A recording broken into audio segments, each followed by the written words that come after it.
Emmanuel, I've seen you Well, join us. yes, I want to highlight something that Annie Boone said. My degree was a license to learn. It is Mm. not the end of learning. It was a license to learn further. So thank you for that comment. That's all I want to say. My biggest takeaway. And of Thank you course, so being a PhD in me from Alicia Magna Schools, right? Thank you so much, Ava. So we are actually about to transition to our next guest who will actually be hosting with us. Her name is Deepika Sandhu, and she is a Los Angeles Tribune critically acclaimed bestseller for her book, Hello Universe, It's Me. She is also the founder of Soul Sparks Press, which is on a mission to spark, and I'm going to say this, over 1 million souls around the world, because I know that number is going to be far greater than 1 million. But she is a woman who took life in her own hands on her own terms and is really on a mission to help people connect with their soul sparks within. And I'm excited because we're about to have a dynamic conversation with Deepika and some of the authors from Soul Sparks Press as part of Leadership Week 2025. So Deepika, I mean, you were a previous executive in Silicon Valley and you shifted, right, on this mission to spark souls through publishing books, through coaching people and advising them and reminding them that their story within matters. Welcome, Deepika, to Los Angeles Tribune Leadership Week. And I would love for you to introduce our panelists that are going to be joining us for this conversation today. Well, thank you, Alicia. We are so honored to be at LA Leadership Week, and so many of the books and the authors coming out of Soul Sparks Press are talking about how to lead ourselves through so many different aspects of life's journey, whether it's at work, at home, or somewhere in between. So yes, I am just thrilled to introduce our panel today of soul sparking authors, and I know you all are going to love them. So let me start with introducing Chet Harani. Chet is a TEDx speaker and founder of Not Your Ordinary Coach. He has been a corporate executive in the tech world, a martial arts expert, and has had numerous lived experience dealing with setbacks, whether it's been divorce, illness, redundancy. And through it all, he's built his own unique method to help high performers take control. His book, he's also the author of an upcoming book from Soul Sparks Press titled Burn the Rules, Lead from Within. So welcome, Chet. Welcome, Chet. Next up is Claire Bauckham. She is a wealth architect helping high-performing professionals reach new heights with their money. She is the founder and CEO of Clear Wealth Group, the Clear Art Reserve, and the author of the upcoming book from Soul Sparks Press, The Billionaire Woman, where she is going to challenge you to advance your money mindset to step into your billionaire self. Welcome, Claire. Welcome, Claire. And Lindsey Mazza is a lawyer turned inspirational speaker. She is an expert on inclusive leadership as well as a disability advocate. She was born with Holt-Oram syndrome, a rare genetic condition affecting her limbs and her heart. And she has spent years pushing past limitations, both real and imposed, before finally embracing her disability as a strength. She is now writing her memoir here with Soul Sparks Press, and we cannot wait for it to be out in the world. And last but definitely not least is Erica Bacchus. She is the author of A Promise Kept, which was just recently announced as an LA Tribune critically acclaimed bestseller. Yay! Thank you. And this is her story of her beloved husband John's decision to end his life through assisted suicide. Her book chronicles not only their love story, but also the harrowing decisions she made to say yes to John and his desires around how to live. It is truly a love story for the ages. And I am so honored to have all of these Soul Sparks Press authors here with me today. Amazing. Well, welcome, Chet, Erica, Lindsey, and Claire. And thank you so much, Deepika, for those wonderful introductions. Deepika, I'm going to hand it over to you in just a moment to ask questions, but I would love to hear from Chet, Erica, Lindsey, and Claire. What does leadership mean to you? And let's start with Chet first. Okay. Well, what leadership means to me. So I keep it quite simple, where leadership isn't a title. I call it almost like a trigger, because when I call it a trigger, it starts when you stop reacting to the noise around you. And when you start reacting, when you stop reacting to the noise around you, should I say, and start taking control of the energy within you.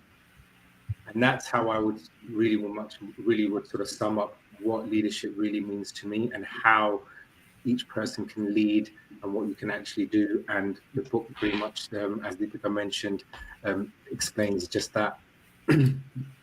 Thank you so much, Chet. Would love now for Claire to share.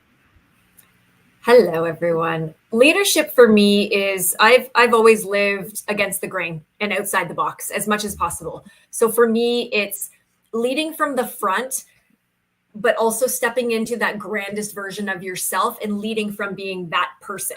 So it's knowing what ideas you want to bring to the world that can help other people, what problem can you solve, and leading unapologetically with your own courage and your own convictions. Wow, so beautiful. What about you, Lindsey? Yeah, so leadership for me is about embodying who you want your team to be like. And that means embracing your flaws and being really unapologetic about your shortcomings, because I think a lot of leaders feel that in order to be respected, they have to present as this perfectionist and lead from an imposed respect perspective. But I think that when you are relatable and you show up with this idea that, hey, we're all flawed, I'm going to make mistakes, but I'm here for it. I'm here to apologize. I'm here to improve. And I'm here for you to be part of my team. That's when you really lead with the most impact. Wow. And what about for you, Erica? Well, I think leadership is, whether it's just about myself or having other people included, it's a way to find a path that fits everybody, to have them want to go the same path that you're going, or to want to find a new path. And it's a path that fits everybody, that is following your ideas, including their ideas as well. But I think the most important thing is that the path feels comfortable to each and every person. It fits their morality and their integrity and their value system, to go in a singular direction. Thank you so much. And Deepika, what does leadership mean for you? Leadership is who you are on the inside, right? For me, that's everything. We tell ourselves all these stories about who we are and what we are, but I think ultimately we get to share our true internal story and allow that to be the guiding light, the compass, the light that we're moving towards in our everyday leadership. And the clearer we are on our own story and who we are, the clearer and better able we are to lead truly others around us and lead ourselves through whatever situations we may find ourselves in. So beautiful. So Deepa, I would love to hand it over to you to ask our next question.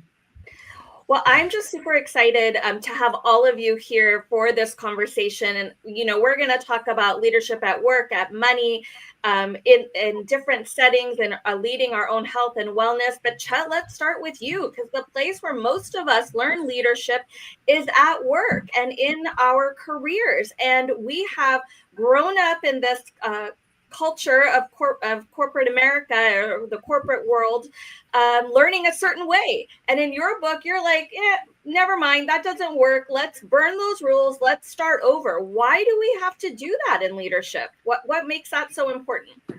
It's a great question, because something that I've basically come across, and I have started sort of reminding myself and also speaking to others about, is that most leaders confuse motion with momentum.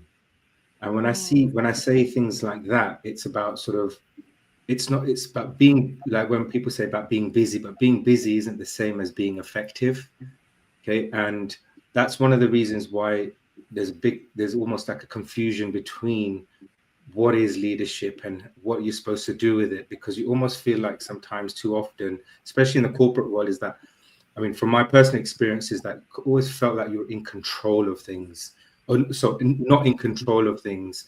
Like there was always something or somebody trying to say something to you. And even if you kind of disagree, you're almost like, oh, well, you're kind of fearful in terms of, is it going to affect my position? Is it going to affect things happening around sort of in the work environment, or all of these sort of things?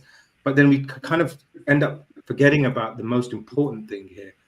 And we forget about us. Mm-hmm. It's like when we sort of scale it all back and actually start thinking, well, hold on a minute. What am I actually listening to? Should I be listening to that, or should I be listening to me first? And that's when you start sort of reprogramming that sort of mentality within yourself. Oh my gosh, things start sort of changing, because it's almost like we always know, like having a scattered puzzle on a table, like a 1,000-piece puzzle, for example, and you're trying to struggle to find all these pieces.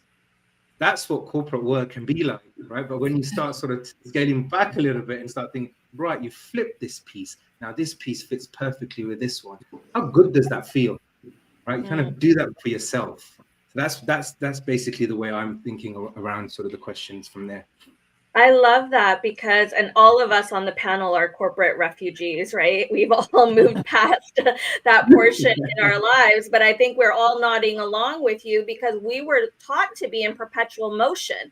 And like you said, motion doesn't equal anything. It's just doing for the sake of doing. And I love what you teach in your book about really trying to find different ways to lead from within. And you talk about that through the concept of 5 states of optimization. Maybe give us one state of optimization that you think can be most that people can take away from this call and go implement in their own lives. So one thing I would say is, well, obviously the 5 states, just quickly going through them, they're that planning, productivity, people, prospect, and performance. But the actual one thing that I would like to share from it all is that with the people state, for example, you want to kind of think about, if you can't manage your own emotion, okay, then don't manage a team. That's basically what I'm trying to say there. Yeah, I think that's one of the most powerful things, especially in this sort of area and what we're talking about at the moment. I love that. If you can't manage your own emotions, you cannot manage a team. And Chet, your book is filled with all of these kinds of messages that I really think get everybody challenging those old rules and teaching them that all of leadership really starts from within, and it starts with us. I love that. Thanks so much, Chet. Claire, I want to move to you to talk a bit about leadership with money. Chet, of course, just told us kind of the nuggets that we need when we think about it in the context of being in the workplace and being a leader. But when we talk about money mindset, and when we talk about your book, The Billionaire Woman, I mean, it's pretty provocative to think that all of us could step into our billionaire selves. But I think what you're teaching people is it all starts with what we believe about money and ourselves. So what is that one piece of billionaire mindset that we really want to give today to help people move into their billionaire selves? Just one piece? There's so many. You know what? I'll use a recent example, and I know these people won't mind. I obviously won't name them, but I was in Berlin recently. My husband was speaking at a conference. We have a very business-minded household here, but we also work from home. We homeschool our child, so we're together quite a bit. So we went over to Berlin, and we were having dinner with one of my husband's business partners, and they insisted that they needed this private equity person to be on their team. I said, why do you think you need the private equity person on your team? Oh, well, they're valuing us at 100 million. I said, that's amazing. 100 million is an amazing number. I said, let me ask you a question. Why aren't you valued at $1 billion? And they stopped and they were like, I don't know. Why aren't we big? And I said, I don't know. You tell me. Why are you allowing the people who surround you, and this goes in any situation that you find yourself in, why are you allowing yourself? You're the leader of your own life. You're the leader of your own wealth. You're the leader of how you feel about money. I have a beautiful love affair with money. I understand it. I know money wants me. I want it too. We all do. So why are we allowing the people surrounding us like this private equity person to put a ceiling on where we could potentially go. So my biggest piece of advice is you're probably not thinking big enough. You can probably go bigger. And if you're not going bigger, it could be because you don't know what you don't know, or you could be scared. Because money can be a very scary thing. And we're taught that it is a scary thing. We were taught to pay off all your debt, pay off your mortgage, especially when we go through like the subprime situation in 2008 and 2009, right? But I say to people constantly, would you rather have zero debt, you're clean, and zero in your portfolio, or $500,000 or $1 million of debt, but $500,000 in your portfolio? Do you see the difference right there? But in surrounding yourself with those right people who can start to give you those ideas, you start to change the way you see things. You start to step into that billionaire version of yourself. Whether or not you actually become a billionaire is also up to you, and whether you can believe it or not. And I think that's what's so powerful, and what's coming in your book is all about challenging these beliefs, right? Why do we let the people around us limit or dictate what we can become? And it's in every aspect of our life, like you just said, but especially in money. We are taught there are earning limits, or you can't really do multiple things at the same time. Now, in the last 5-7 years, we've really challenged that paradigm as well, right? Learning about things like side hustles and having multiple sources of income and all of that. And I think one of the things you do so beautifully is you really pack a punch and tell people that it's about, one, identifying what your money beliefs are, and two, really pushing yourself to change them. So what are some of the ways, even in your own life, you've pushed yourself to change them for you? Well, I wasn't always a corporate refugee. Before that, I've done it all. Like I have owned a flower store. I was a professional actor. I worked. My parents had a lawn and garden equipment store. So I have done it all. And at the end of the day, what I really wanted was to make a ton of money. So once I realized that my obsession, my lifelong obsession, was human behavior and money, I thought, okay, interesting. So I started to step into becoming that version of myself, and I started to get to know money a little bit more. I became a trader. I was going to become a hedge fund operator. So that was when I started to get into, or hedge fund owner, I should say. That was when I started to get into that corporate world. And it was then that I started to see the way we're all doing things is not the way that I believe that we can all become super wealthy. So I start to question things. I question things constantly.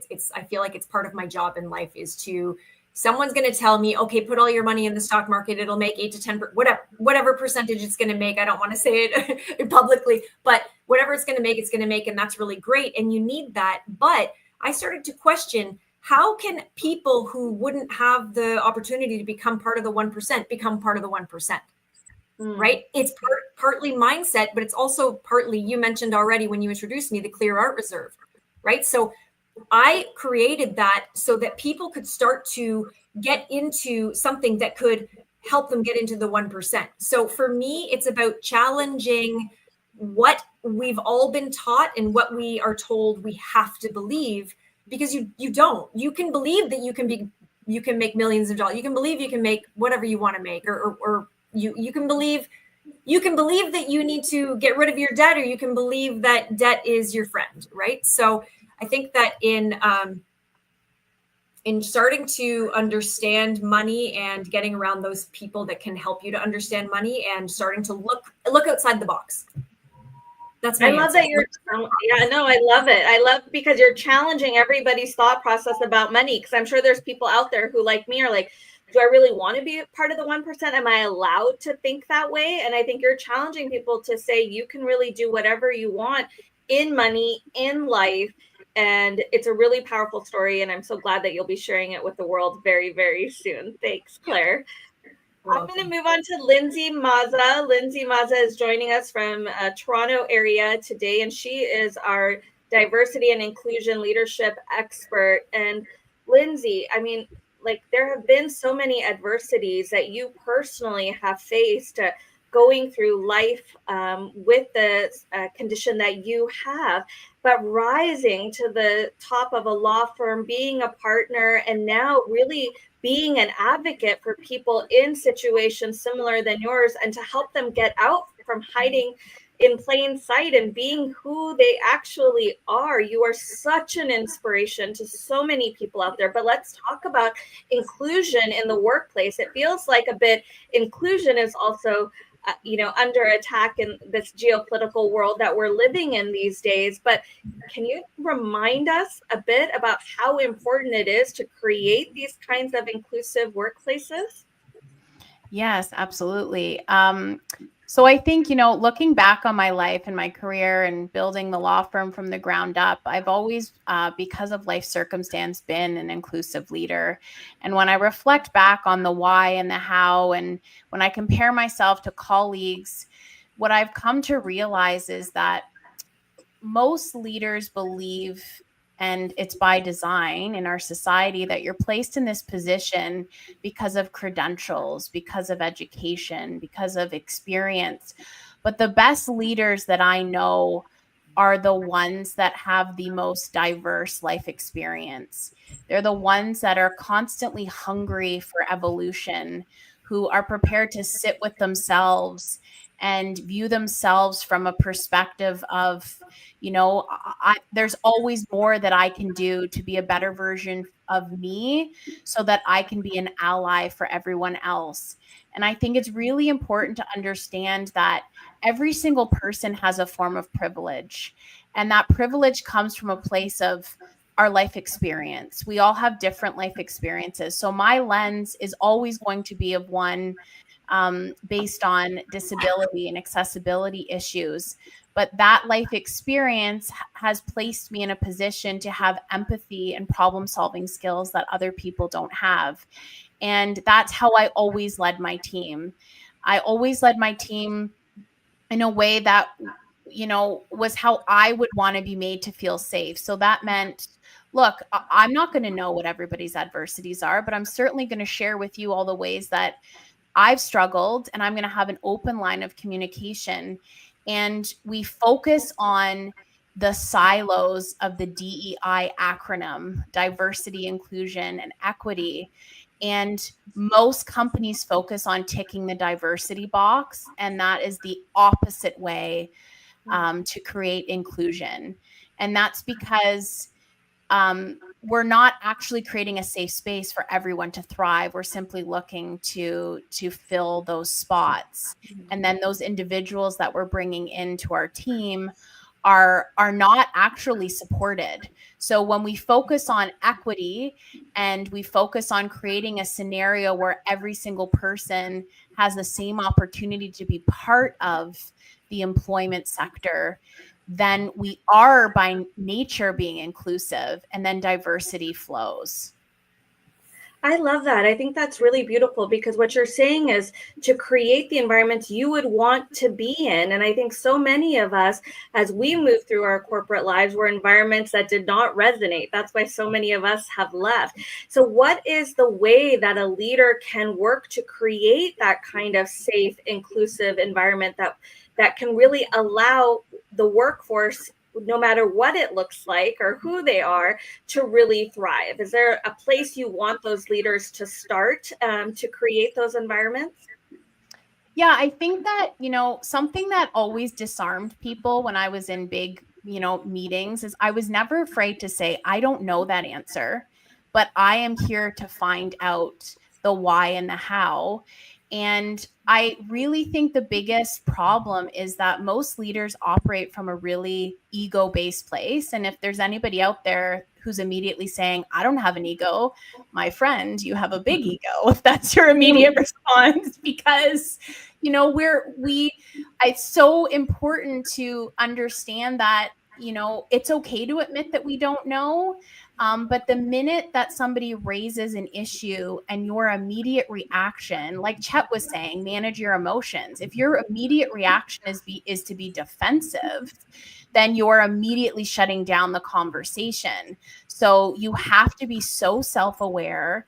You have to be able to admit that you don't know and be open about the mistakes, because then you're creating an environment where your team feels safe and they can come to you and you're working as a team. You're not just simply shouting orders down the ladder.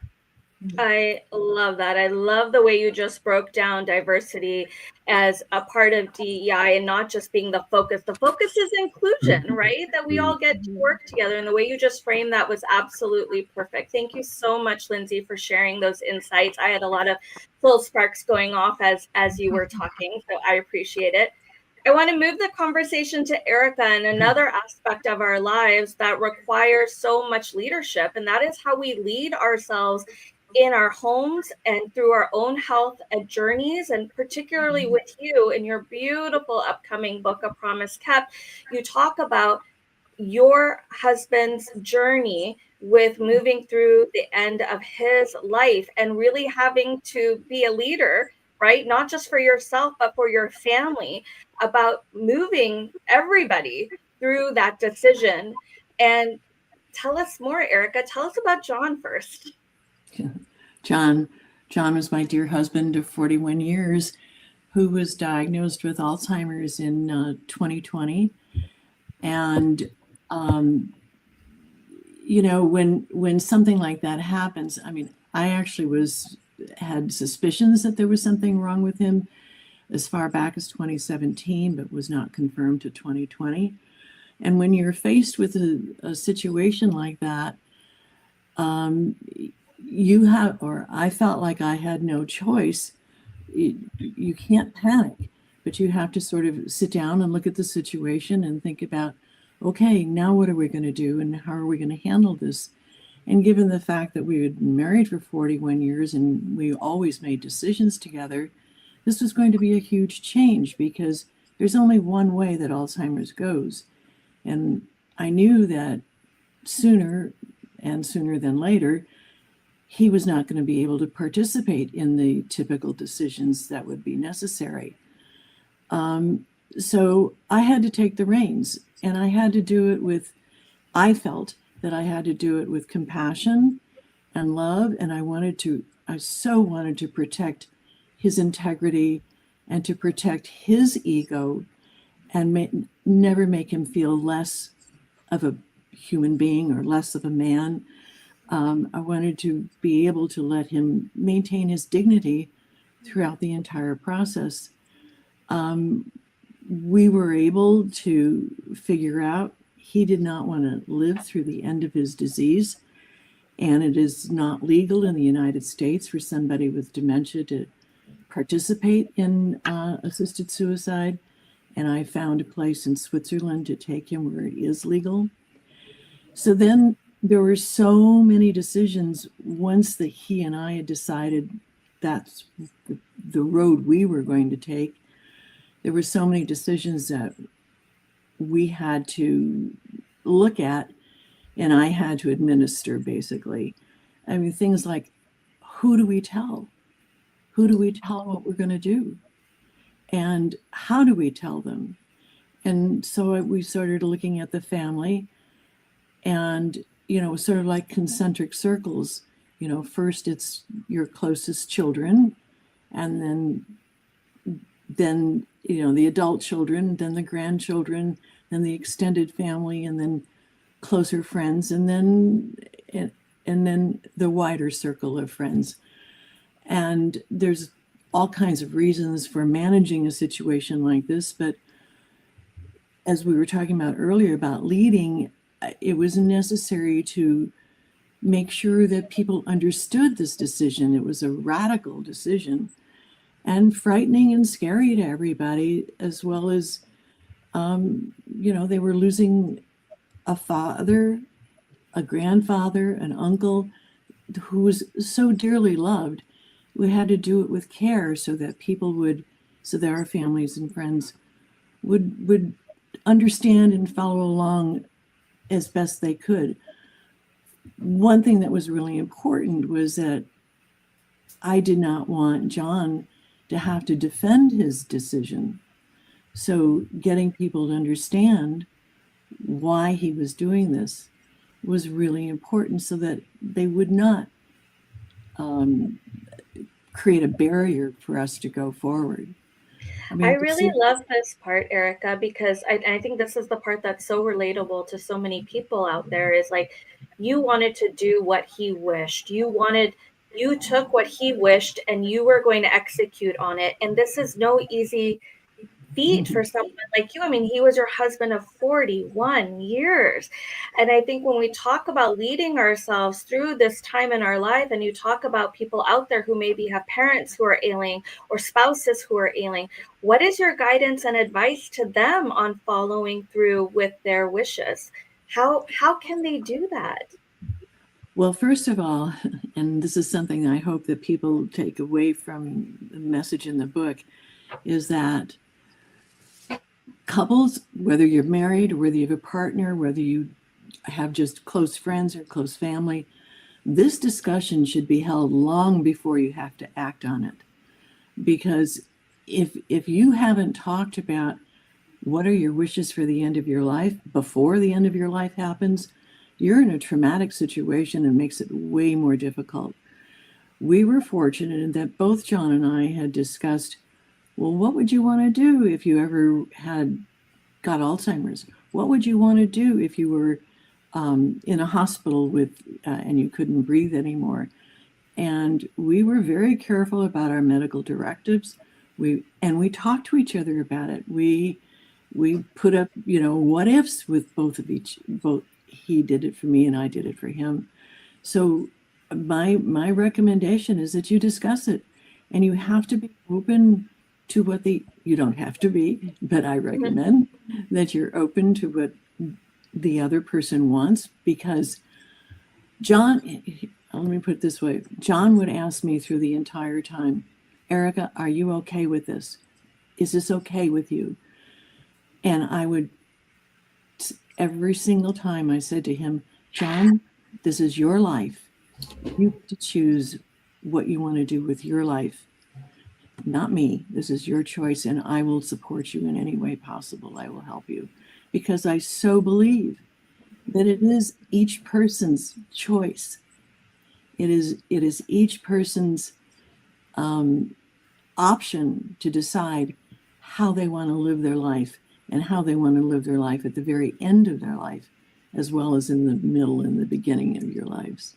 But I want to really highlight this, and I think that others can speak on this too, is the courageousness it takes to execute on a decision like this, right? You could have said, no, I'm not doing this.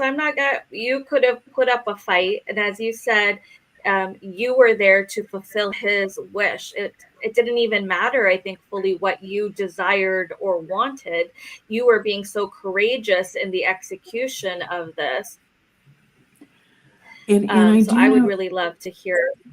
Yeah, go ahead. I do know people, we had friends who told us stories later on that the wife said, if that ever happened to me, this is what I would want to do. And the husband responded and said, well, you better find someone else to do it for you, because I'm not going to do it.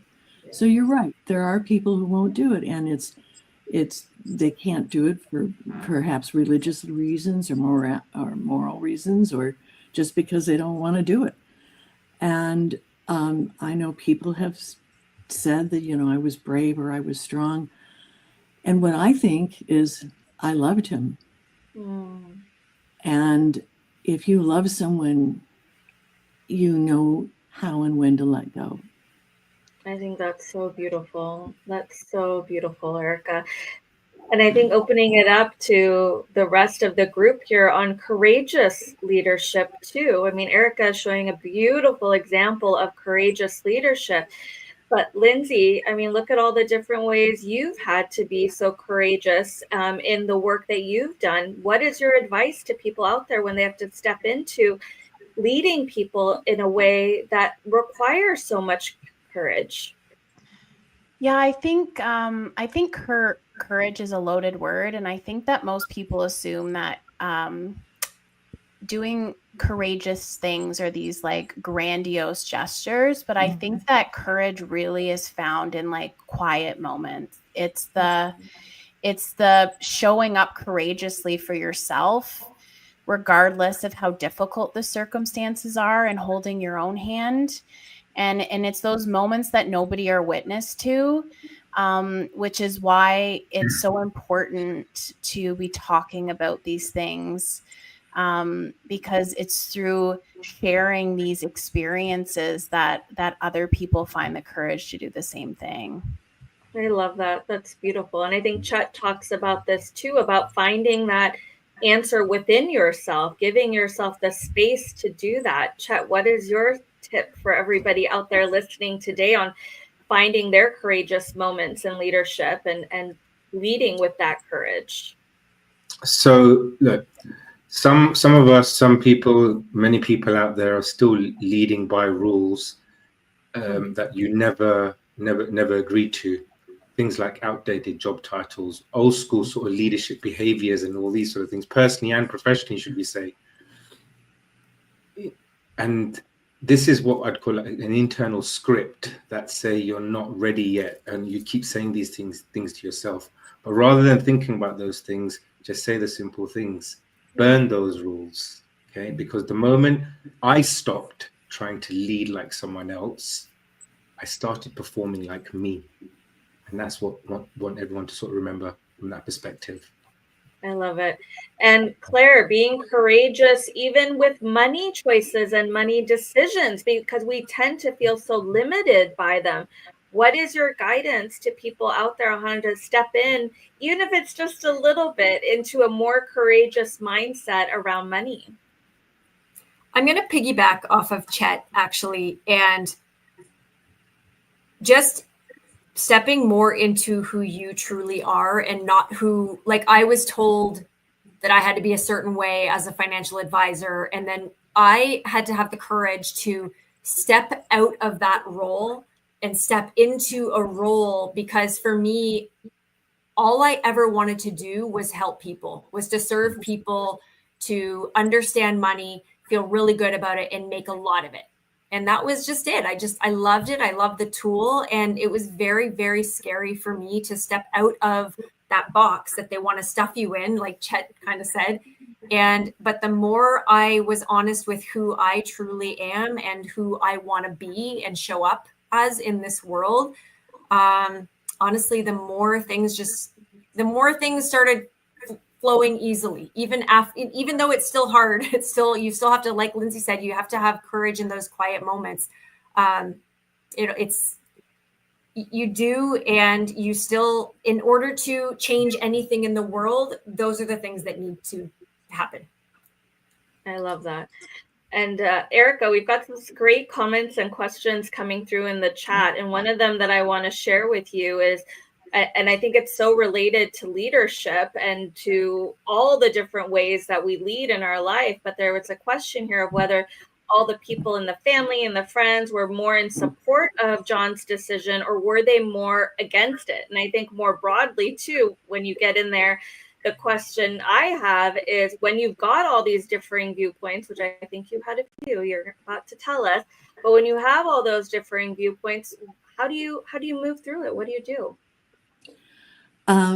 We were very fortunate. Our family was so supportive, from the grandchildren to the nieces and the nephews and the adult children. I had an amazing amount of support coming from my family. We kept the first decision was, do we tell people that John had Alzheimer's? Well, you can't keep Alzheimer's a secret for very long. And then once people knew he had Alzheimer's, and once took 2 years before we found the idea to go to Switzerland. And once that decision was made, then we had to tell people about that decision. And again, my family was very, very supportive, and John's family, his extended family, was also extremely supportive. He did have some discussions, for example, with his brother, who didn't want him to do it because he didn't want him to die. It's totally understandable. And John was so clear about, if I don't have a brain, I am not a person. If I don't have a brain, I can't give back to the world. And so I don't want to be here. And he finally got people to understand that. And to the end, he was able to articulate that belief system. So, and in more difficult situations, where I saw that there was some antagonism towards John's decision, I did have to step in and say, look, you're talking to a man with a brain disease, and this isn't fair. Right. So I had to advocate for him at certain times. But for the most part, we had an amazing amount of support. I love this, and I just think it's so beautiful. And Alicia, I think you can see how incredible our Soul Sparks Press authors are, and how each of their individual stories are going to create such beautiful soul-sparking moments for readers around the world. They are among 51 authors writing with Soul Sparks Press right now, and their stories are absolutely incredible. So thank you so much, Alicia and Los Angeles Tribune, for having this panel as part of LA Leadership Week. It's such an honor. It's been amazing to have you each on. Someone said it was Annie Boone. She said, I love this. This is the courageous panel. And I totally agree. It's about the courage to burn the rules. It's about the courage to see yourself in a different way, as Claire spoke about. It is about the courage to be selfless in decisions, honoring the wishes of another, knowing that it's not always about what you want. It's about what others around you are looking for, and they're looking to be supported. And I have to say, Erica Bacchus, your book, Promise Kept, is phenomenal. I had the opportunity to read an early version of the manuscript, and not only is it written beautifully, but I think you speak about an important conversation. And so the Los Angeles Tribune Critics Board recognizes you and recognizes the book A Promise Kept as a Los Angeles Tribune critically acclaimed bestseller. For everything that you speak about, that you spoke about today, about courage, about how people make decisions, why, but it's also such a beautifully written book. And, you know, at the Los Angeles Tribune, our bestseller experience is all about books that are culturally relevant, impactful, and of course, written well. And it's a community-based nomination experience. So it is beautiful that your book was actually nominated by someone in the community to be recognized and to be evaluated. And I have to say, we appreciate you all for joining in and participating in Leadership Week. As this segment comes to a close, I would love for each and every one of you to share some of your closing remarks in a minute or less about something that's been on your mind that you haven't had the opportunity to share yet, but you would really love to land with our audience today. We're actually going to start with you, Erica. Well, I think what I would like to leave people to think about is one thing that I mentioned before, is that you should talk about your life and death decisions with your loved ones early on. And secondly, that there are options, and that you should learn what your options are in your state, in your community, so that you can make a decision based on information that's real. And thirdly, that life and death are connected. We coexist in life and death, and they're not something that are separate. We begin and we end, and it's all works together. And that's what I'd like to say. Thank you so much, Erica. And what about you, Lindsey? I think you've gotten us all to think about how we show up and how we connect from such a different kind of view and vantage point. So would love to hear your closing remarks here in Leadership Week. Yeah, thank you. I mean, as Deepika explained, you know, hiding in plain sight is this brand and concept that I've really stepped into, because I really truly was hiding in plain sight for most of my life. I wasn't openly talking about my disability because it never seemed to serve me. I was never seen in the way that I needed to be seen. And part of my messaging, especially as a leadership expert, is that all of us, regardless of whether our differences are visible or not, are hiding in some fashion. And it's when you really choose to step into all of yourself and accept all the parts of you is when you truly step into your leadership role and find your purpose. So, you know, my mission is to help everybody turn their light on and to stop hiding. And when we do that, we're able to rally for each other, and through our shared experiences, help expand our knowledge base and, you know, make the world a better place, especially during this social political climate. Thank you so much, Lindsey. And what about for you, Chet, your closing remarks here? So I learned more about leadership on a bike ride than I did in 20 years in the tech industry. So you've got to know when to change gears, you've got to know when to pause, and you've got to stop comparing your terrain to someone else's. So that's kind of a message that I want to also, that I actually want to sort of share. But if you want to lead for real, you have to sort of burn the rules that were never built for you. So you've got to get honest about your habits, your state, and your energy, because you can't lead a team if you can't lead yourself, as we've explained before. So my challenge to people who are watching, listening, is either tonight, this week, keep it simple. Check your state, plan with clarity, act with discipline, build people, focus on your efforts, and lead from within, or simply just don't lead at all. That's what I want to send out. Lead from within or don't lead at all. Definitely a theme that we've seen here today. And even we opened up with John DeMartini, and he talked about that intentionality and that clarity. Claire, what about for you? Closing remarks here. Okay. If you think you don't want to be part of the 1%, that's like this thing we hear about, right? I don't want to be part of the 1%. Why do I need that much money? It's not about having that much money, okay? It's about proper groceries on your table for you and your family. It's about not having to worry where your mortgage or your rent payment is going to come from. It's about a quality of living. Here in Canada, we have to pay for extra naturopathic, Chinese medicine. We have to pay for all of that. I know in the States, you guys have to pay for quite a bit as well. So it's about having the freedom. So if you're sitting in your living room and you're listening to this, or at your office, and you're listening to all of these beautiful people speak, not just our panel, but the whole week, and you're thinking to yourself, there's something I don't like about this. I'm TGIF, which is, there's no problem with that for a little bit of a change of routine. There's no problem with TGIF, but you're thinking to yourself, I'm drowning myself in binge watching something. What are you trying to avoid in your life? You see, money and wealth and 1%, that all starts here and then in your heart. So if you're thinking to yourself, there's something I don't like about this situation, I'm here to tell you, you have the power to make your life however you want it to be.